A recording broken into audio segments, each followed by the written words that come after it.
Existe já traçada uma história dos oráculos na humanidade?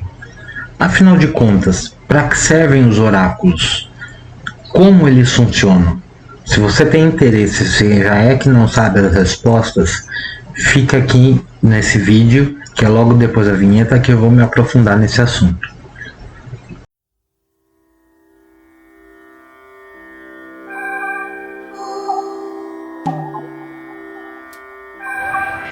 Fala pessoal, tudo certo? Eu sou o Magista Vi e hoje nesse vídeo vou falar de um tema muito interessante, muito importante para todos vocês, nossos inscritos, porque ele fala sobre o assunto principal que a nossa empresa Quantum Oráculo Brasil presta de serviço para as pessoas, que são os oráculos. A história dos oráculos, como eles funcionam, para que servem. Então é um assunto muito bacana, eu gosto demais. E se você tem interesse, fica aí porque tem informações imperdíveis, fonte de muita pesquisa, tá?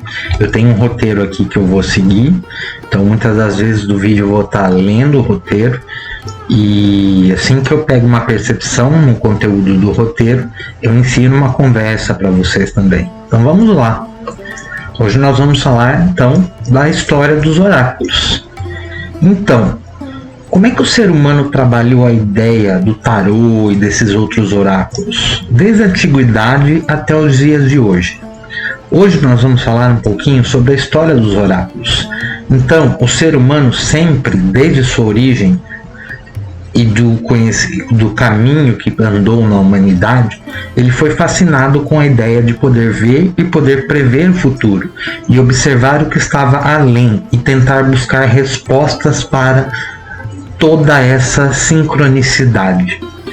Então, eu recomendo também que vocês assistam um vídeo futuro, que depois eu ponho o card aqui, que eu vou falar sobre sincronicidade. O que é isso, tá?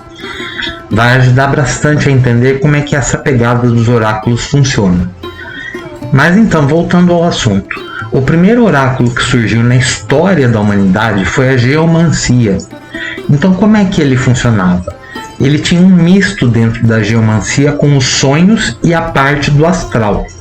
Então existia aquela pegada de que os primeiros rituais que o ser humano fazia, eles estavam relacionados com dar coragem para as pessoas.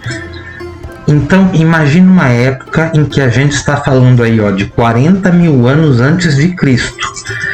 Então a galera era tipo caçador de mamutes e vivia de caça e coisas assim. E aí você entendia que esse pessoal não tinha coragem para ir lá matar o mamute, porque o mamute era gigante, era um problema que eles se encontravam, né? E esses primeiros magos, que eram os mais sábios dessas tribos, né? Os xamãs lá da Idade da Pedra, eles faziam o quê? Eles chegavam em uma caverna, eles desenhavam com pigmento aqueles mamutes, eles desenhavam os bonequinhos que representavam todos os homens da tribo em volta do mamute, e eles desenhavam os bonequinhos matando o mamute. E aí ele falava, é isso aqui que vai acontecer. De forma a dar ideia que vocês têm que caçar em grupo e vai ter o resultado positivo. E com isso as pessoas viam aquele ritual e elas ganhavam uma coisa que não tinha nome, óbvio. Hoje a gente chama de coragem. Então o oráculo ele dava coragem para a pessoa. Mas para eles era um sentimento de que aquela coisa ia dar certo. E aí, daquela energia invisível que a gente chama de coragem, eles sabiam que eles iam ganhar. E a gente pode chamar isso também de motivação moral. Hoje a gente tem um monte de nome para isso. Mas naquela época, os caras não tinham nem vocabulário. E eles conseguiam fazer isso. E aí os xamãs, os mais velhos, os mais sábios, começaram a perceber que a pegada do mundo dos sonhos com o mundo físico tinha uma certa conexão. Presta bem atenção. E que você, através dos sonhos e através dessa sincronicidade, você conseguia acessar esse mundo que estava além, o mundo onírico. O mundo onírico é o mundo dos sonhos. Hoje a gente chama de êxodo, o mundo astral, o mundo dos sonhos, como eu acabei de falar, entre outros. mas eles conseguiam entender e interpretar essas colocações. Então o primeiro oráculo de todos foi o que a gente chama de geomancia, que nada mais é do que você fazer desenhos na areia. Então, o xamã podia observar, ele preparava um terreno durante a noite, limpava, e naquele dia passava um monte de passarinho naquele terreiro. E aí, ele observando as patas dos bichinhos, o caminho que eles faziam no chão, ele começou a anotar. Isso que eu estou falando provavelmente levou centenas de anos para se desenvolver a técnica. E eles foram percebendo que, de acordo com o que eles perguntavam, esses caras já tinham uma conexão com o outro mundo mais fácil, tá? Já o que a gente chama de mediunidade, lá no tempo das cavernas. Eles conseguiam pegar essas ideias e responder e colocar isso em prática. Então esse aqui provavelmente são os primeiros oráculos que a humanidade tem. E ele era tão famoso que ele está até na Bíblia. Eles falavam que Jesus falava através da areia, e aí ele conseguia rabiscar ou desenhar, e através daqueles pontos ele conseguia umas respostas para aquilo que ele precisava, aquilo que ele queria. E como é que funciona a geomancia? Essa geomancia vai funcionar de seguinte maneira: você fazia pontos, entrava em um estado alterado de consciência, e através destes pontos você ia batendo no chão, no lugar, do jeito que você precisa. E aí você entrava nesse estado alterado de consciência e ficava com aquela imagem. E aí depois o que você fazia? Você dividia isso em partes e contava os pontos que ficavam. E aí, se deu um número par ou ímpar, eles formavam essas figurinhas. E a hora que ele saía desse estado alterado de consciência, ele conseguia ter a resposta que ele precisava. E aí, ao longo do tempo, isso foi sendo codificado, tá? Então ele conseguia identificar e conversar com a própria natureza, a natureza mesmo, mãe natureza. Então, essas são as 16 figuras geomânticas. Então, com o tempo, os estudiosos aprenderam a organizá-las. Então você tinha ali o espaço da terra, o espaço da água, o espaço do ar, o espaço do fogo. E aí significa como se fossem chavinhas de ligado e desligado. De acordo com o que saía ali naquela resposta, trazia a ideia que você precisava. E isso podia ser usado para diversas coisas ao longo do tempo e do que o xamã precisasse. Tudo o que precisasse fazer, você podia mentalizar e utilizar essas figurinhas geomânticas para realizar. A partir dela, os oráculos vão se desenvolvendo em vários outros aspectos. Então a gente tem aqui um oráculo de ossos. Vamos partir para o oráculo de ossos. Não são os primeiros oráculos africanos, os oráculos de conchas. O famoso Ifá, né? Que é o oráculo das conchas, que é um culto que eu pratico também, que a gente tem isso até hoje, tá? O oráculo de Ifá. Então como é que isso funcionava? O oráculo de ossos, o xamã tinha lá uma iniciação para poder jogar isso daí. Obviamente não era qualquer um que aprendia a usar esse tipo de oráculo. Então ele tinha e recebia essa iniciação. E aí ele guardava os pedaços dos ossos dos bichos mortos, ou das pessoas, ou do inimigo, e cada pedaço do osso representava algum aspecto daquela vila. Então quando ele pegava e entrava naquele transe e jogava esses ossos, ele ia ver o que caíam para cima ou para baixo. E aí, como se fosse uma programação de ligado e desligado, ele conseguia interpretar aquelas respostas. As conchas de adivinhação também faziam o mesmo estilo. Então você tinha as conchinhas, elas podiam cair para cima ou para baixo. Então você jogava aquilo ali, de acordo com as conchinhas que você pegava, elas representavam determinadas forças da natureza. Então o fato de você enfiar a mão no saquinho e em seguida conchinhas você pegar, outras não, já era uma parte de resposta. E aí você jogar aquelas conchas, ter elas caídas para cima ou para baixo, tá te dando várias indicações ali. Então ele tem que usar essa energia que está sendo jogada e se ela está ativa ou negativa. Ele tinha que interpretar. E a geometria da queda daquelas conchinhas também era muito importante. Então pensa que, apesar de ser um negócio muito simples, era um oráculo bastante complexo. Ele poderia chegar em um nível de conversação muito grande com o oraculista. E ele chegou no famoso Ifá, o jogo de Ifá, que até hoje a gente conhece das religiões africanas. O pessoal que utiliza o jogo de Ifá, que é um jogo extremamente complexo, só na África você vai achar os mais idosos jogando isso. É o pessoal do culto antigo. Aqui no Brasil você conhece como culto tradicional Yorubá, tá? Então o Ifá, que até hoje a gente conhece das religiões africanas, estão compostos dos 16 odus, com as conchinhas, os búzios, que eles podem cair para cima ou para baixo. E aí tem 256 caídas diferentes. Então você joga, faz as contas e o cara tem que decorar e memorizar tudo isso. 256 caídas diferentes. É um tamanho de um senhor oráculo. E uma das coisas interessantes desses primeiros oráculos xamânicos é que você fazia tudo isso em um estado alterado de consciência. Então, ou era entre o sacerdote e as entidades que estavam em volta, ou ele era literalmente possuído por essas entidades para poder fazer essa leitura. E até hoje você pode aprender qualquer um desses métodos. Você tem que ser iniciado, obviamente, em alguns, tem que passar por um ponto de treinamento. É um bagulho demorado, complexo e exige tremenda devoção. Mas eles são sistemas maravilhosos, são muito bonitos para a leitura. O Ifá, ele vai evoluindo. Quando ele entra para o norte da África, ele vai ter o oráculo com coquinhos de árvore mesmo, o que é o mesmo princípio. Então a gente vê ali em cima, tem todos os ibejinhos, a figura dos ibejês aqui em cima. Pensa assim, a figura dos IBGs aqui em cima, e você vai ter os coquinhos para baixo como as marquinhas.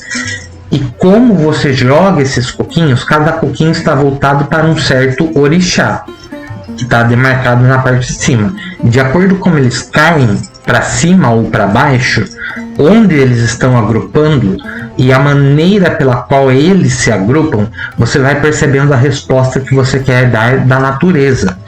Então percebe que, apesar de parecer uma coisa muito simples, ele já trazia aí dentro dele um sistema bastante complexo e bastante completo também. Daí isso evoluiu para o jogo de búzios. Quem tem interesse, conversa com a gente que eu jogo 3 tipos de búzios. Então, voltando, ele evoluiu para os búzios, que a gente já está acostumado, aqui no Brasil tem bastante. E o Urim Tumim, durante essa palestra, eu vou voltar no tempo e andar pelas... como se fosse uma viagem na história, porque a gente passeia pelo tempo e pelo espaço. Enquanto a África estava com essa estrutura, a galera ali do Oriente, do Meio Oriente, eles usavam as pedras de Urim Tumim, que eram bastante conhecidas.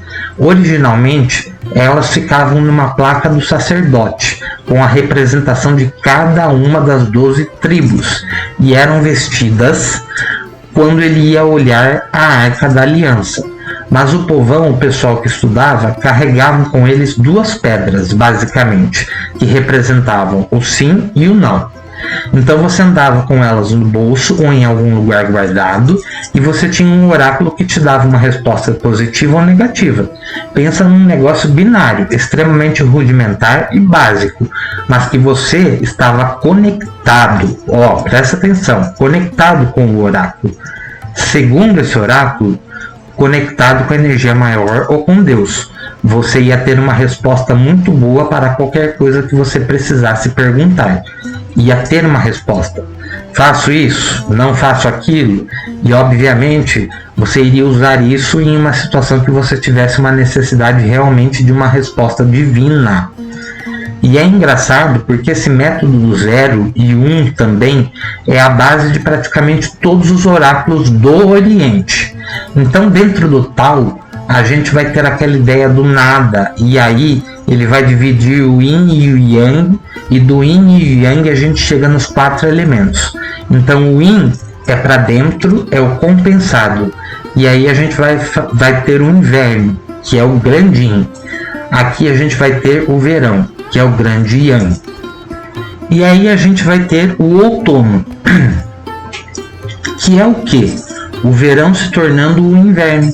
E aí a gente tem a primavera, que é o inverno se tornando verão. Então repare que a coisa é muito associada com a natureza. É um oráculo muito didático. E quando você acrescenta uma terceira camada, a gente vai chegar nos trigramas.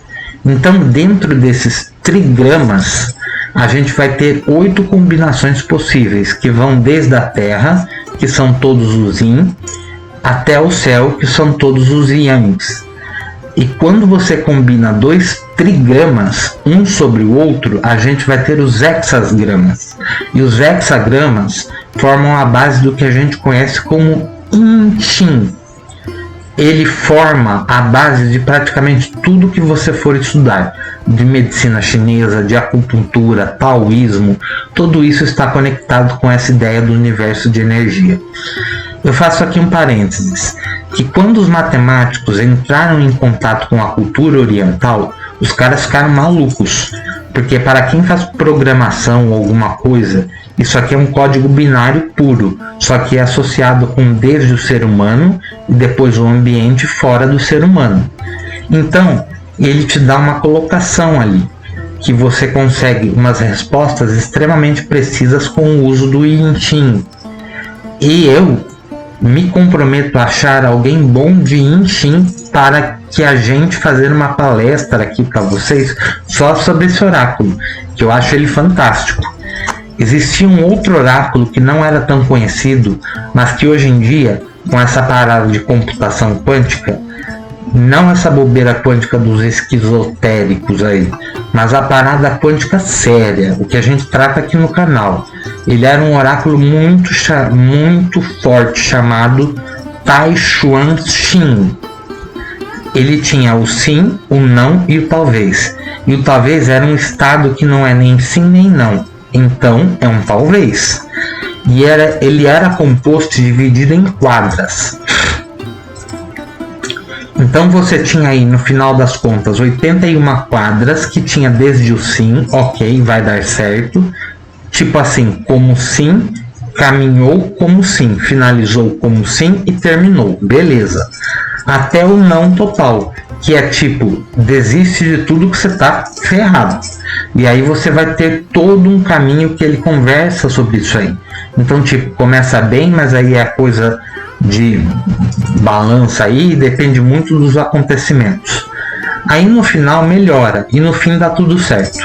Então ele também tinha uma complexidade de leitura que podia ser aplicada para muitas coisas bacanas. Mas com ele era muito mais complicada essa ideia. Lembra que a gente está falando de um universo que não existiu o conceito do zero. Era tudo muito primitivo, um mundo primitivo. Então ele era um oráculo muito à frente do seu tempo, vamos dizer assim.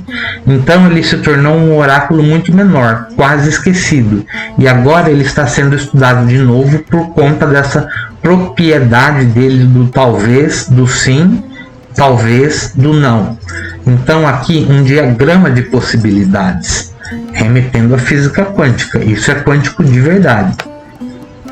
E eu acho esse oráculo um negócio muito bacana. Aí, uma curiosidade do que acontecia no Xing é que quando ele começou, as pessoas faziam a leitura desse Xing em casco de tartaruga. Então eles faziam e desenhavam os poemas, escreviam lá os textos em chinês, ferviam a casca da tartaruga, e aí quando essa casca estourava, fazia essas ranhuras.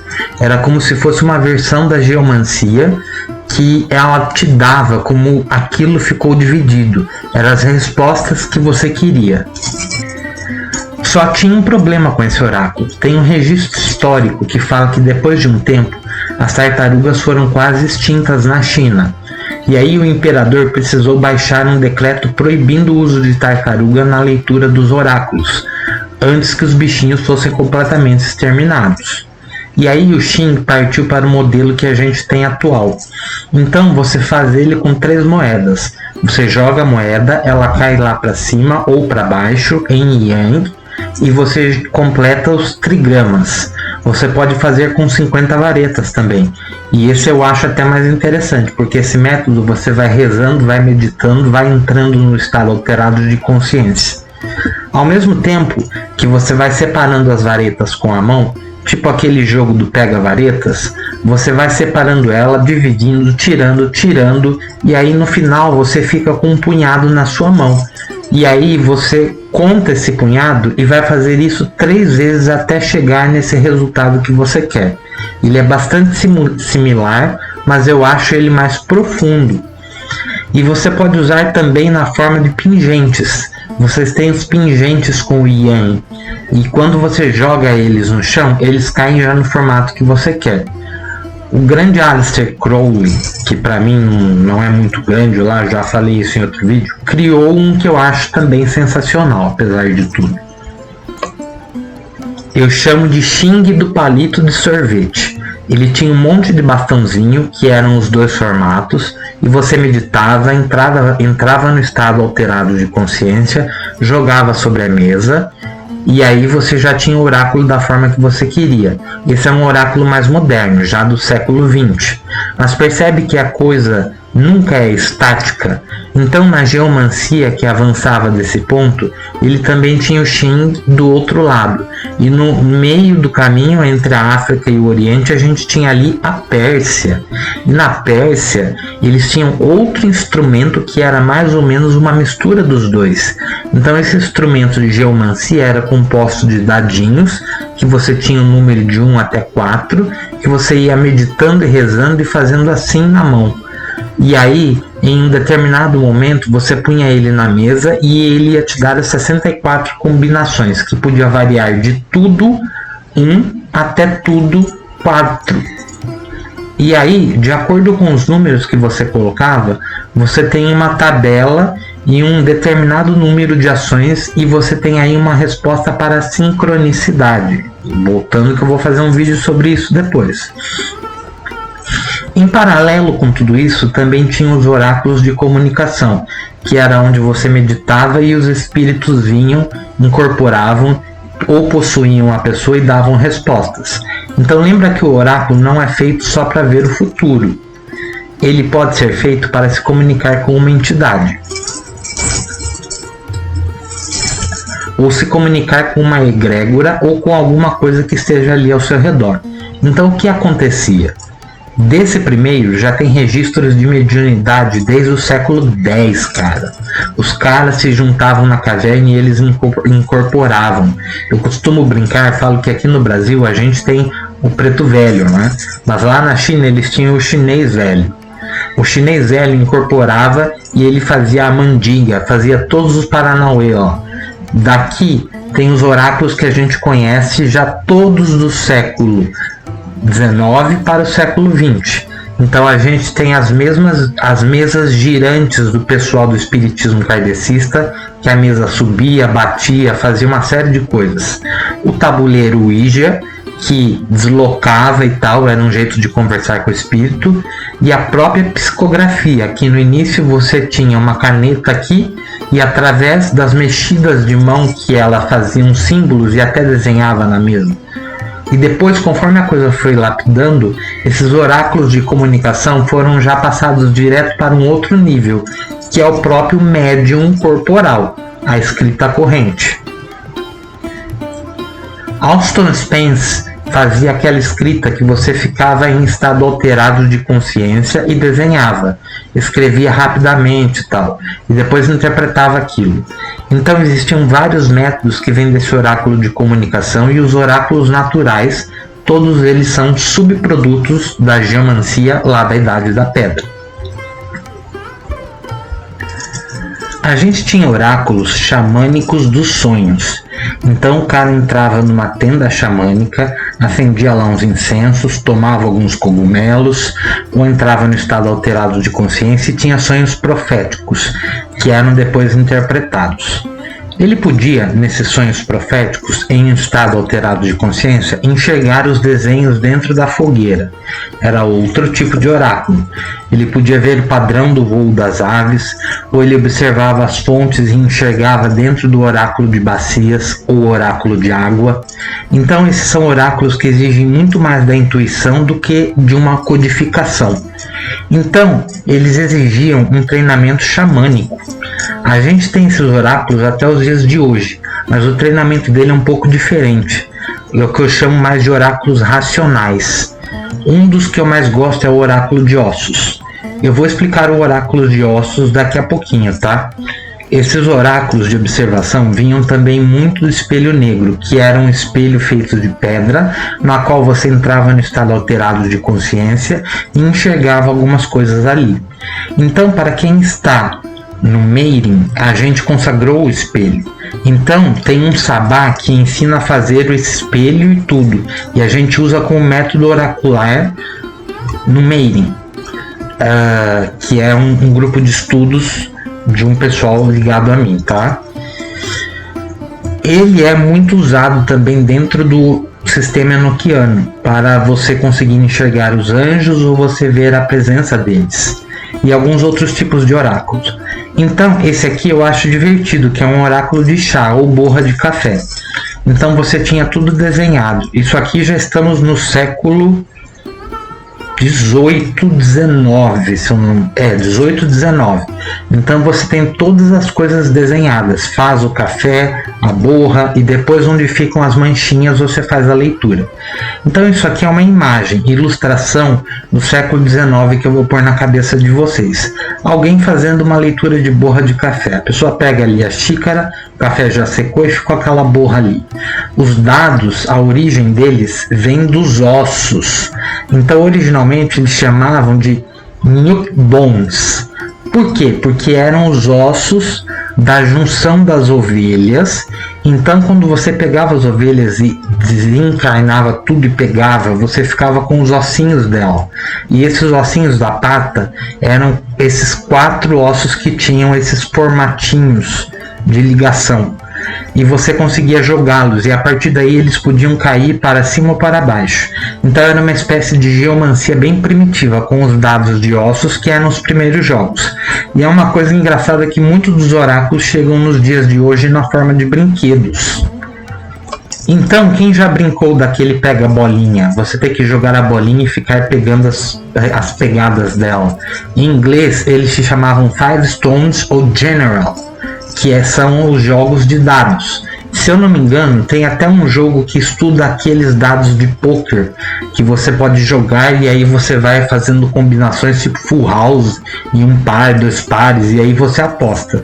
Então esses jogos de dados vieram desse jogo primitivo dos ossos da ovelha, e dos primeiros dadinhos de ossos. Eles surgem como os dados romanos. Então aqui a gente já tem os dados meio que na forma que a gente já conhece, dados de jogo, tá? Então eles tinham dados de chumbo, dados de madeira, dados de osso, dados de metal e dados polidos, que eles usavam para fazer adivinhações e também como jogo de aposta, né? E aí é uma coisa engraçada, porque esses oráculos eram chamados de jogos da fortuna. Porque é um jogo da fortuna, um jogo dos deuses. Vamos supor que a gente estava numa batalha e o fulano morreu. Ele tinha uma espada que era sua, né? Era uma maneira dele lutar ali. Eu queria pegar essa espada e o fulano também queria a mesma espada, porque a gente falava que o cara era nosso brother, é justo. Então o que acontecia? A gente jogava no dado, porque se os dados eram a representação da vontade divina, se eu jogar os dados e se der que o fulano deve ficar com o melhor resultado, deve ficar com a espada, significa que os deuses gostam mais do fulano do que de mim, ou mais de mim do que dele, se for o resultado contrário. E aí, pelo resultado do jogo, a fortuna traz essa ideia. Então, literalmente, quando a gente tem os primeiros jogos de aposta nos bares, geralmente nos portos, era uma questão tipo: meu Deus é mais foda que o seu. O meu Deus é mais foda que o seu. E aí os caras põem dinheiro na mesa.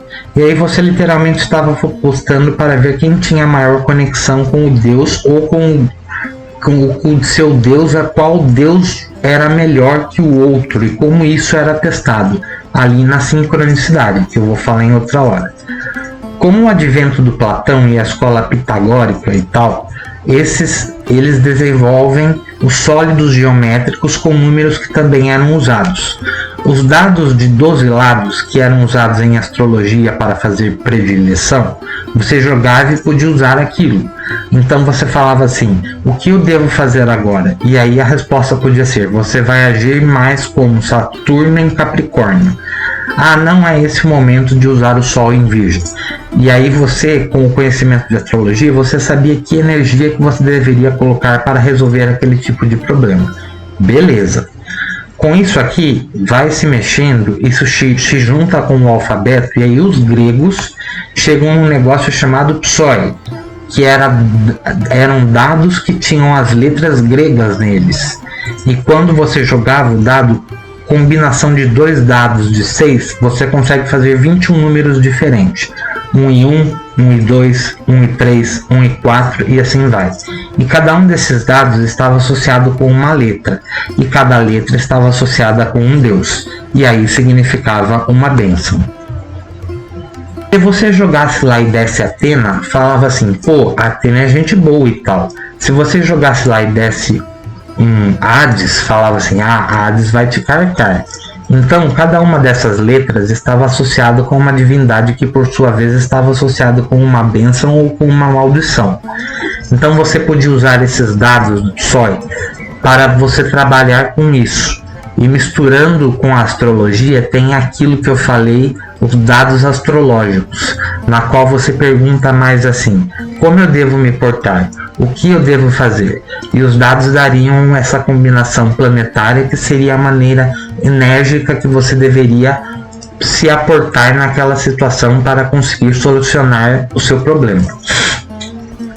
Estão aqui os exemplos de dados que tem no Museu Britânico. Vamos lá, vou falar um pouco deles. Eles já eram feitos bem bonitinhos, dados.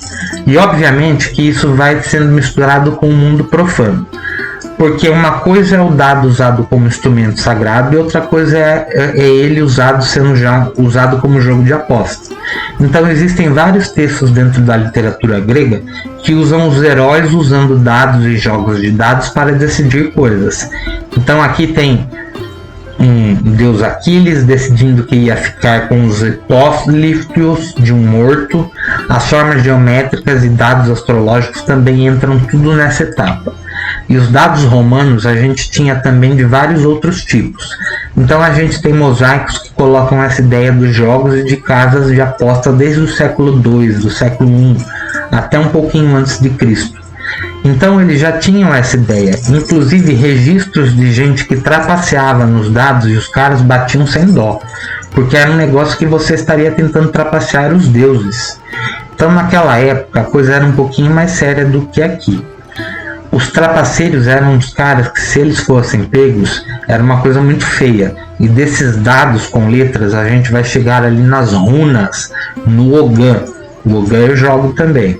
E as famosas runas que tem toda aquela história do Odin, Deus Odin, que ele se prende dentro de Yggdrasil. E aí ele reconhece as folhas da árvore que caem, e aí as runas formam ali os desenhinhos, e aí eles trabalham com isso. E aí ele constrói a realidade, e assim vai. Era um jeito muito interessante que essas runas, ao mesmo tempo que elas eram mágicas, elas também serviam para você organizar e escrever as coisas. Então você podia dar a elas uma finalidade que não era só um conselho, por exemplo. Mas a gente vê que isso não era uma novidade, porque os gregos já faziam isso. Então a galera acha que a runa é super novidade e tal. Mas o pessoal já trabalhavam com isso alguns séculos antes. E aqui tem outro subproduto dos dados, que são os famosos dominós. E muito do que estou falando do oráculo, hoje a gente usa como um brinquedo. Mas para você pensar, os primeiros dominós eram uma figura dividida com números dos lados, não tinha um zero, então o que acontecia é que o dominó representava uma jogada de 2 dados. É como se você jogasse 2 dados e colocasse eles grudados. E aí você fazia todos os dominós e carregava num saquinho. Então era uma outra maneira de você trabalhar. Até talvez para você não ter aquela conotação de jogo ou uma conotação mais profana, que também não adiantou nada, eu costumo dizer que o ser humano, tudo que ele põe a mão, ele caga e senta em cima, né? Então, tudo era sagrado e tinha algum uso oracular. Sagrado vai sendo transmutado e avacalhado. E aí surgem as famosas letras hebraicas, essas da Kabbalah, que todo mundo conhece. Aleph, Mem, Shem, todas essas pegadas. E a partir do esoterismo judaico, a gente vai chegar em dois outros tipos. Não vou dizer o oráculo, mas as formas de arte. Então, dentro do cristianismo, eles transformaram o esoterismo judaico da Kabbalah cristã e a arte religiosa dentro das igrejas. A gente tem aqui um tarô inteiro desenhado na Capela Sistina. Vocês já viram o desenho, uma foto da Capela Sistina? É um tarô inteiro desenhado, é a árvore da vida da Kabbalah judaica. Eles iam trabalhando com isso. E a galera que não era muito chegada em Jesus trabalhava com astrologia e com símbolos herméticos. E aí eles traziam o mesmo ensinamento da Kabbalah, só que colocado na forma de figuras. Então, enquanto na arte religiosa eles faziam versículos bíblicos e capítulos bíblicos para trazer a ideia do salmo que remete para aquela letra, Noé estava na arca. E aí ele fica 40 dias. E aí a letra Mem do judaico é a água. Então tinha todo aquele paranauê que trabalhava com a explicação das letras. Na alquimia, não. Eles usavam os desenhos e o desenho já trazia em si o que estava acontecendo. Então aqui a gente tem o segredo sendo calcinado, e daí dentro do fogo ele vai queimar até sobrar uma única pérola. Então significa o que eu estou olhando essa imagem. O alquimista vai pegar aquela matéria podre do ser humano, ele vai queimar até sobrar a pureza. E aí o leão da língua grande já está próximo. Ele ia falar que se você contasse os seus planos, as chances dele darem erradas aumentava bastante.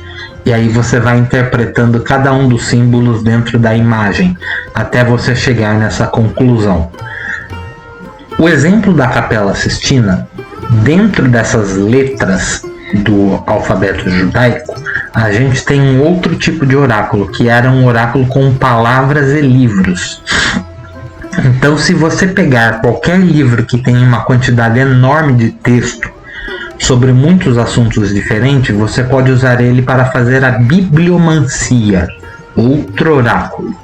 Então, originalmente, eles eram feitos com os livros sibilinos, que eram os livros das sibilas. Então, você tinha a Eneia, a Eneida, geralmente a Odisseia ou a Ilíada.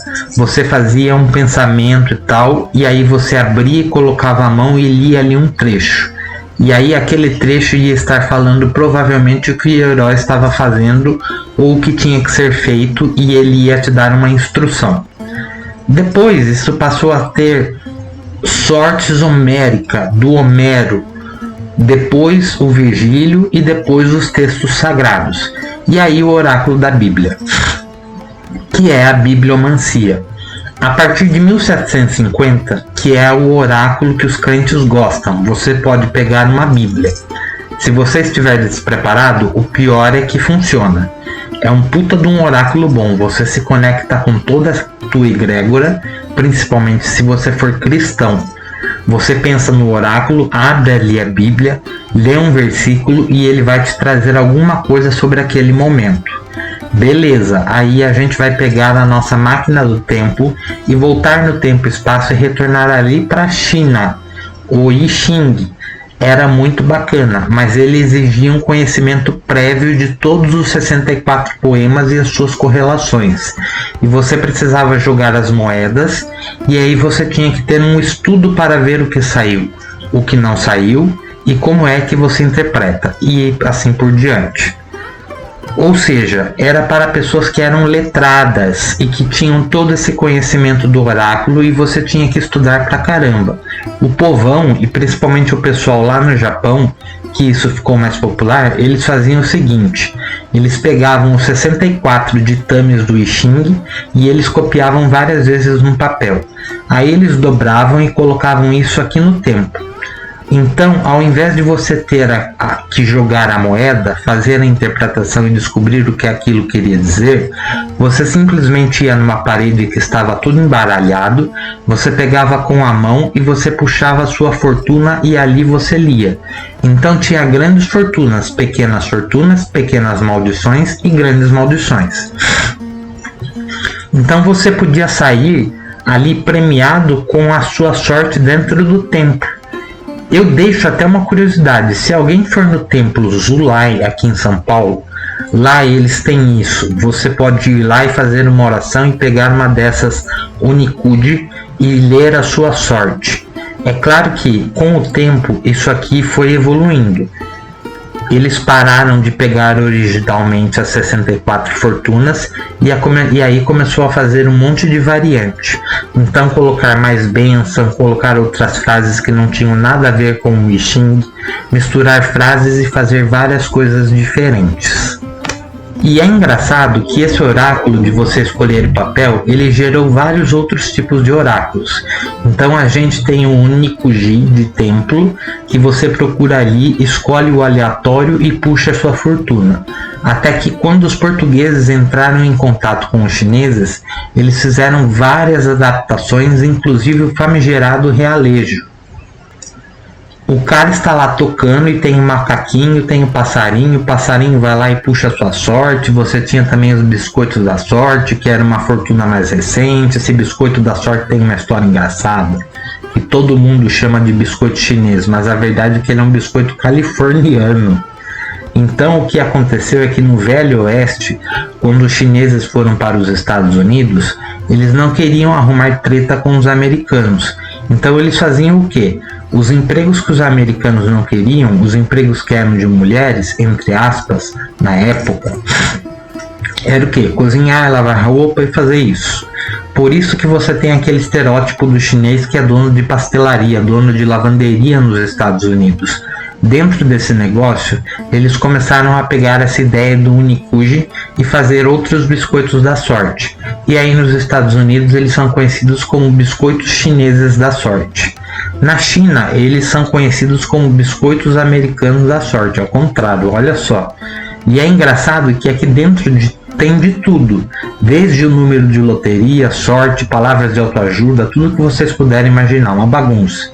Uma outra vertente que nos interessa são as varetas com mensagens. Esse conjunto era uma mistura do Onikuji com o Xing. Você tinha todos os poemas e as fortunas escritas em varetas, e essas varetas ficavam arrumadas. Então você podia meditar nessas varetas, e tipo aquele jogo pega varetas, você fazia lá um negócio e tirava a sua instrução dali. Era uma outra forma que era feita. Essas varetas com códigos e com fortunas evoluíram para o famigerado chamado dominós chineses, que eram uns pedaços mais de papel ou de madeira, com os números e com alguma coisa escrita neles. Esses dominós chineses evoluíram para dois tipos de jogos. Então existia o jogo das folhas, que surgem os 4 naipes, representando as estações do ano, e os números de 1 a 10. E aí você tinha o jogo do dinheiro, que tinha também os naipes, mas eles representavam os mercadores, os nobres, os artistas e os guerreiros, também de 1 até 10. Então qual era a diferença disso aqui? É mega machista, tá? É história. Os meninos brincavam com o jogo de dinheiro para aprender a fazer conta, para aprender a estratégia, aprender a calcular e tudo isso mais. E quem usava o jogo das folhas eram as concubinas e as mulheres dos imperadores. Então o cara tinha lá um harém de trocentas mulheres, elas não tinham o que fazer durante o dia, elas ficavam jogando cartas. Então esse baralho das folhas acabou ficando muito conhecido principalmente nos cabeleireiros e nas áreas de prostituição, e eram usados também como apostas. Então era aquela zona onde ficava no porto com as mulheres que eram prostitutas, e enquanto elas não estavam atendendo clientes, elas ficavam no salão de cabeleireiros atendendo umas às outras e jogando os jogos das folhas. Essa parte é interessante, interessante, porque isso aqui vai se desenvolvendo também. O jogo das folhas se desenvolve no que a gente conhece de Mahjong. Se você já teve um Windows instalado, você provavelmente já jogou o jogo de paciência do Mahjong. Ele é uma espécie de oráculo, então você vai retirando todas as pedras e fazendo combinações, até que seu jogo trave em uma determinada combinação, e aí aquela combinação vai te contar uma história. Enquanto isso, o jogo do dinheiro ia evoluindo em paralelo com outro jogo que chamava Chaturanga, que era um jogo da Índia. Esse jogo da Índia foi conhecido aqui no Brasil como o jogo dos animais. Se eu não me engano, a Groestrela trouxe um jogo chamado Combate. Vocês devem conhecer, é antigo, em que você tem cartas ou as pecinhas, e aí você tem lá o rato, o gato, o cachorro, o lobo, o leão, o tigre, etc., até o elefante. E cada um, quando você abre, o gato pega o rato, o cachorro pega o gato, e assim sucessivamente. E aí o rato assustava o elefante. E aí você organizava suas pedras, não deixava o inimigo ver, e aí movimentando as pedras no tabuleiro, você tentava ir comendo as peças do inimigo e estruturando a sua estratégia de um jeito que o inimigo não conseguisse te pegar. Esse Chaturanga evolui para o xadrez. O xadrez, como a gente conhece, ele acaba vindo depois para a Europa junto com os muçulmanos. E aí acontece uma coisa bem interessante, que eles mudam algumas pedras do xadrez. Então vocês já se perguntaram por que o clérigo, por que o bispo, ele só anda na diagonal? Porque originalmente o bispo era um barquinho, era um barco de guerra. Então ele só anda numa das cores porque é o rio. Então ele não pode sair daquela cor. Quando os padres da Itália viram aquilo, eles falaram: cara, isso aqui é muito bonito, tem o rei, tem a rainha e tal, mas cadê a igreja? E aí eles pegaram essa casta de pedras, que era uma das mais poderosas, e transformaram nos bispos. E outra coisa interessante é que também isso explica por que as torres andam, que originalmente elas eram elefantes, não torres. E aí a junção disso tudo vai dar os famosos decks mamelucos. O deck mameluco era um protodeck de tarô. Então eles eram jogos de cartas, eles eram extremamente caros. Imagina que isso aqui era feito à mão, então o bagulho era muito caro, muito valioso, e o pessoal mais rico que tinha isso. E quando isso chega na Europa, o pessoal começa a fazer uma versão mais baratinha da parada. Então eles imprimiam em papel e eles tinham o jogo de naipes mouros. Em 1414 em Barcelona, onde você já tinha aí os números que jogava também com 4 camadas da sociedade. E isso aqui que fica interessante, porque o tarô vai surgir no século XIV, justamente de tudo isso que eu coloquei misturado num caldeirão. Então ele começa a ser incorporado nessa época. Então existia um jogo de cartas chamado Triomphs, que eram pinturas feitas à mão de baralhos muito ricos, com adorno em ouro e coisas assim. Inclusive a gente tem os primeiros registros desses tarôs, nem é o próprio tarô, ele não sobreviveu ao tempo. Mas você tem registro de o contador pagou tantas moedas de ouro para o duque, para o bispo, para fazer um jogo de tarô para ele em comemoração ao aniversário de sua filha. E você tinha obviamente textos da igreja proibindo o jogo, claro, falando que levava ao vício e etc. Em paralelo ao Sforza, a gente vai ter o tarô de Marcella, que tinha uma coisa interessante. Ele tinha números também e ele era dividido em classes sociais. Então você tinha o pobre, depois o artesão, depois o camponês, depois o nobre e assim vai, até chegar em Papa. Desculpa aqui que eu corrigi, que eu acho que eu falei de Marcella, mas é Mantenha. E percebe que muito dessa estrutura do Mantenha acaba chegando no tarô no final. E um outro jogo que tinha era o jogo dos triunfos, que ele tinha, era como se fosse um jogo em que você andava. Esses jogos como os de criança, que você joga o dado e anda tantas casas e volta tantas casas. E aí, de acordo com o que você caía, você avançava um pouco mais ou voltava. Era um tipo de jogo da sorte. Aqui eu tenho algumas representações que eu preciso que vocês entendam da alquimia. Você vai ver que as imagens que eu vou pôr na cabeça de vocês vão se tornando presentes nos triunfos. Pensa no deus Apolo perseguindo as musas. Percebe como isso aqui é o arcano do carro, Apolo perseguindo as musas. Aqui a gente tem sabedoria perseguindo a natureza, em outra representação. O que eles diziam? O sábio observava as leis naturais e a partir da observação das leis naturais faz as regras. Por exemplo, você descobre alguma coisa da matemática observando as medidas, fazendo a geometria, etc. O sábio deveria acompanhar atentamente a natureza, se guiando pela prudência, e aí sim ele chegaria ao que gostaria, ao estudo das leis naturais. Aqui a gente tem também o Sol e a Lua, o galo vermelho e a pomba branca, representando matéria e espírito. A morte do lado do caixão vai chegar carregando o símbolo foice de Saturno. O mundo, o Axis Mundi, a Sofia, a sabedoria, etc. Então, vários dos elementos de alquimia vão sendo introduzidos nesses tarôs, que é um pré-tarô. Este aqui é o tarô mais antigo que a gente tem notícia, o tarô de Sforza, que foi feito pelo Duque de Sforza para presentear sua filha. Existem duas versões dele, aqui estão algumas que eu vou passar para vocês. Reparem que, por exemplo, em uma delas, temos o eremita que está carregando uma ampulheta. Ele era chamado de tempo. Aí a gente tinha ali a estrela. Não tinha cartas da estrela, mas tinha 3 outras cartas que eram a fé, a esperança e a caridade. Muitas coisas do sentido. A morte carregava um arco e flecha, porque eles tinham acabado de passar da peste negra. Então, para eles, a morte era como se fosse um arqueiro invisível, que jogava as flechas e os caras caíam como se fossem moscas. E o pendurado era chamado de traidor. Ele representava Judas, que vendeu Jesus e depois tinha sido pendurado para morrer. Aqui, o que eu falei, o tarô dos Mantenha, o pendinte, o servo, o artesão, o mercador, o escudeiro, o cavaleiro, o duque, o rei, o imperador e o papa.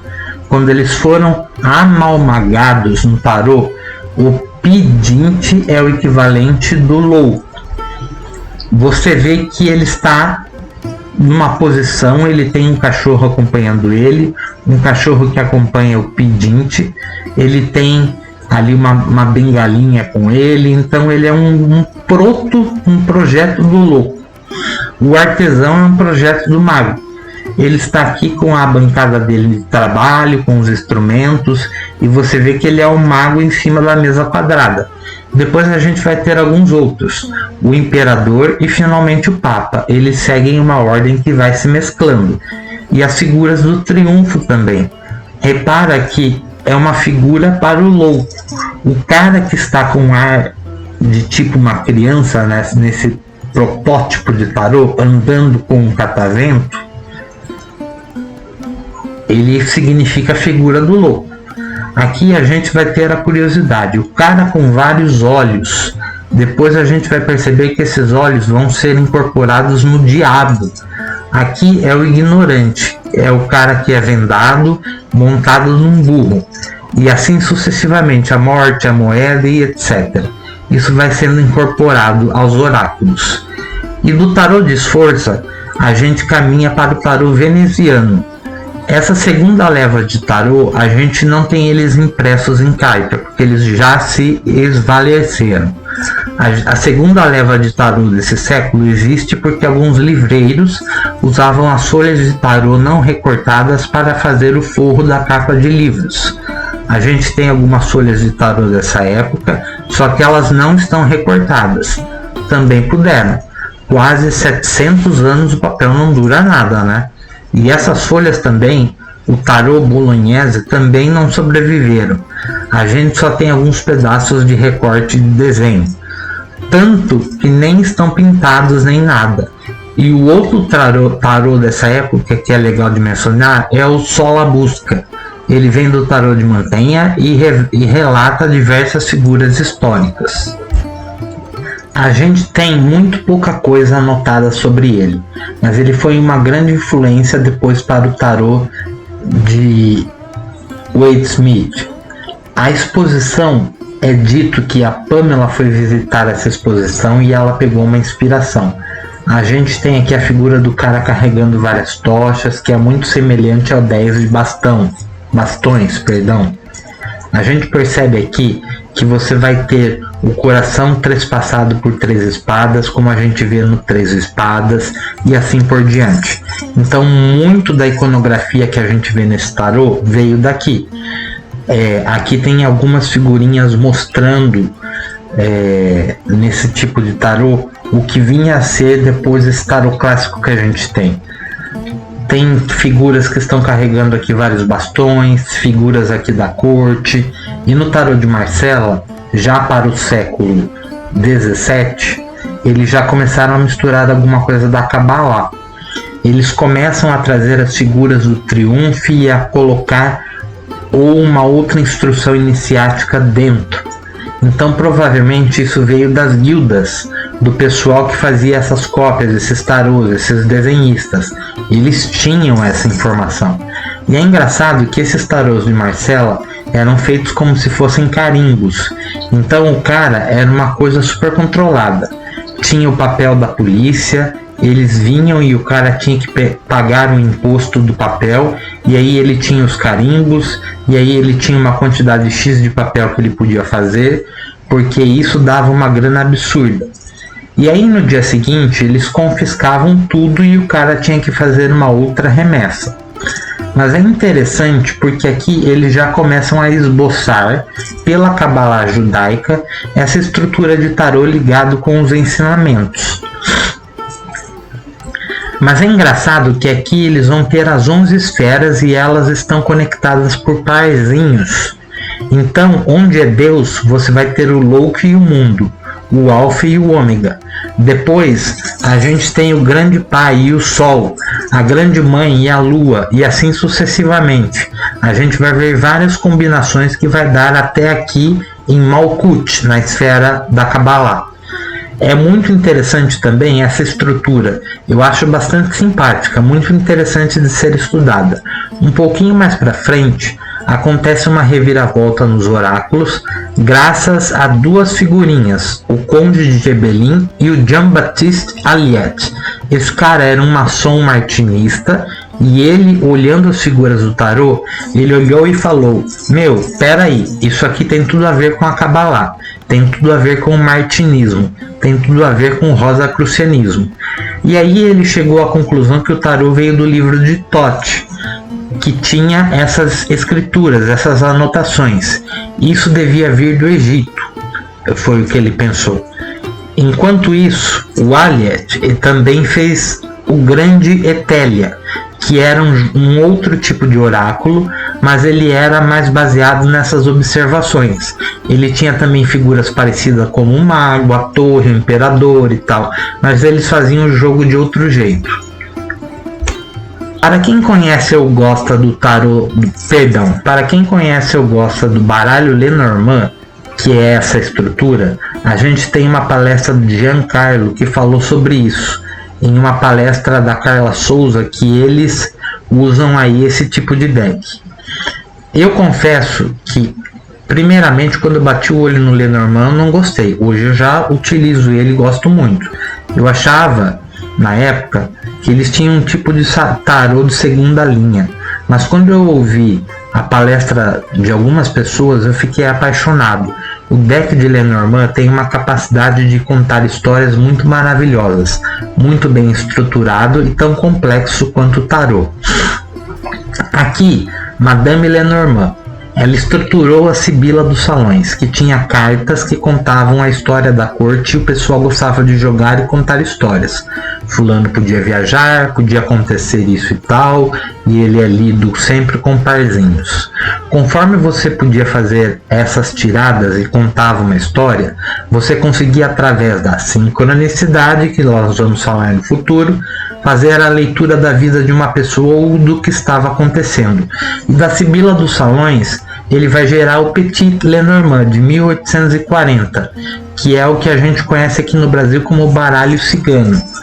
Eu fiz uma entrevista sobre o Lenormand também em outro canal, que eu vou pensar se eu vou divulgar para vocês, porque eu não tava com a máscara.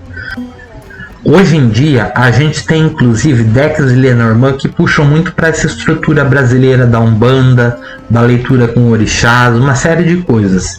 Isso está sempre em evolução.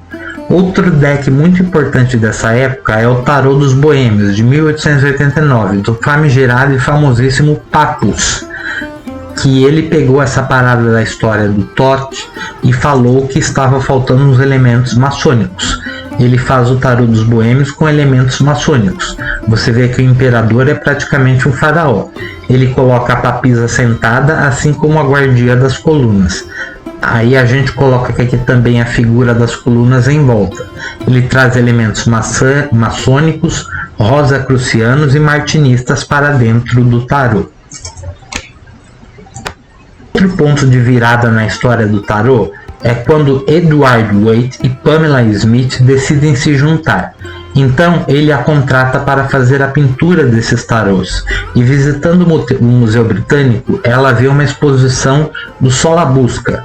E inspirado no Solabusca e nos figurinos do teatro do século XIX, ela faz a elaboração do tarô, que é o tarô mais vendido e mais conhecido no mundo, que é até hoje o tarô de Waite. Ele é um dos clássicos. Provavelmente, se você nunca viu um tarô na vida, esse vai ser o primeiro tarô que você vai ter contato. Eu tenho esse tarô.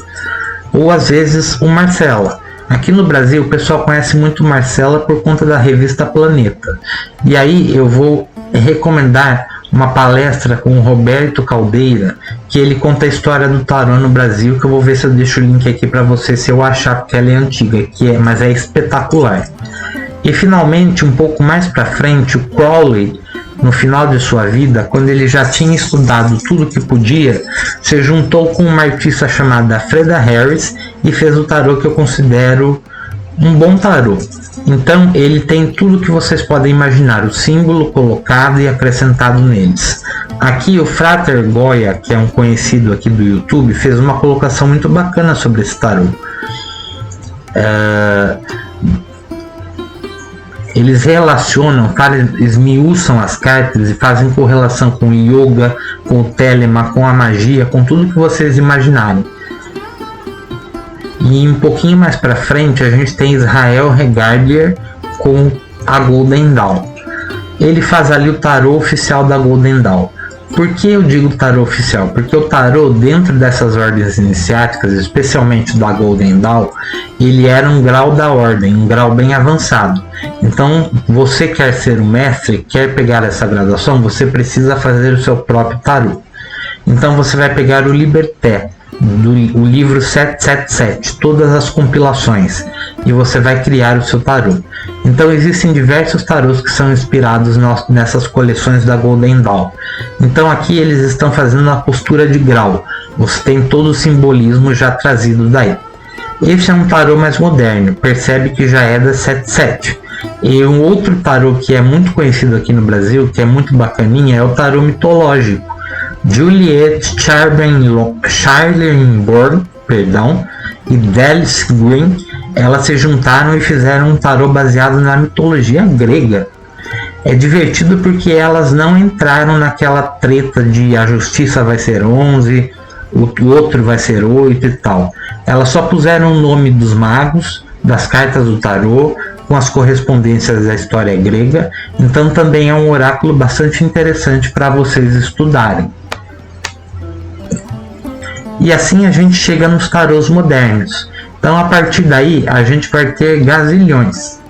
Hoje em dia deve ter mais ou menos uns 5.000 tipos de tarôs diferentes. Aproveitando,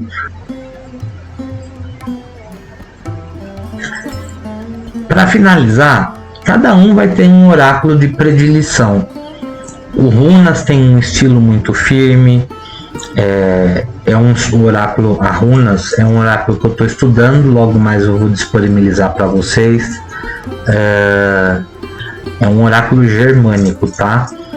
Você joga aqui e ele sai um alemão e ele fala cala a boca e faz isso, te dá um tapa na cara. Runas é muito firme e direto.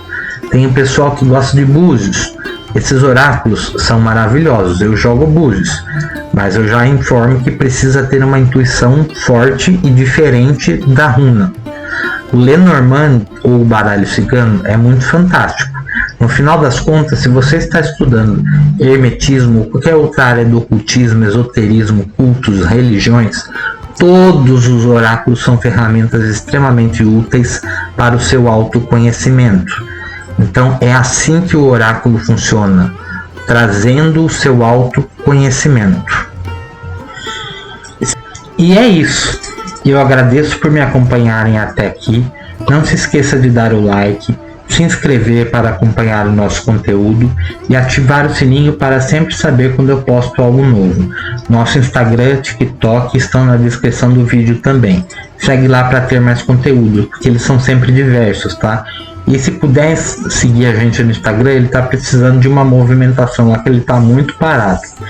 Para este vídeo foram utilizadas algumas fontes, que são alguns vídeos do YouTube, algumas aulas que eu tive com professores, livros, artigos acadêmicos e conceitos já estabelecidos. Eu vou deixar a lista de fontes completa na descrição do vídeo. Se você estiver interessado em adquiri-los, adquira pelo link exposto, pois assim você nos ajuda a continuar fazendo conteúdo para vocês. Do mais, eu agradeço por terem me acompanhado até aqui. Namastê!